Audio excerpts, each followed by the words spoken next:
అందరికీ హాయ్ అండి. Welcome to my channel Katyayani vlogs అండి. ఈ రోజు నేను ఏముండానంటే చేపలు రొయ్యలు అయితే ఇంటి దగ్గరికి వచ్చాయి. నేనైతే రొయ్యలు 1 కిలో రొయ్యలు తీసుకున్నాను.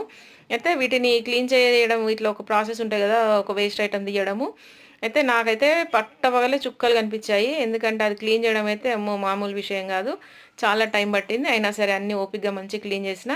దాని తర్వాత దాంట్లో రొయ్యల్లో అయితే మంచిగా కడిగేసి ఉప్పు, కారం, పసుపు, అల్లం ఎల్లిగడ్డ paste, tomato sauce, chilli sauce, green chilli sauce and red chilli sauce 2 వేసాను. కొద్దిగా కావాలనుకుంటే వెనిగర్, సోయా సాస్ కూడా వేసుకోవచ్చు. తర్వాత నిమ్మరసం పిండాను. అందులో కార్న్ ఫ్లోర్, మైదా పిండి కూడా వేసుకున్నాను. దాని తర్వాత ఒక 2 గంటల సేపు అయితే మ్యారినేట్ చేసి పక్కన పెట్టేసి తర్వాత ఇలా వేడైన ఆయిల్లో అన్నీ వేసి డీప్ ఫ్రై చేశాను. కొద్దిగా కరివేపాకు కూడా వేసి ఫ్రై చేశాను.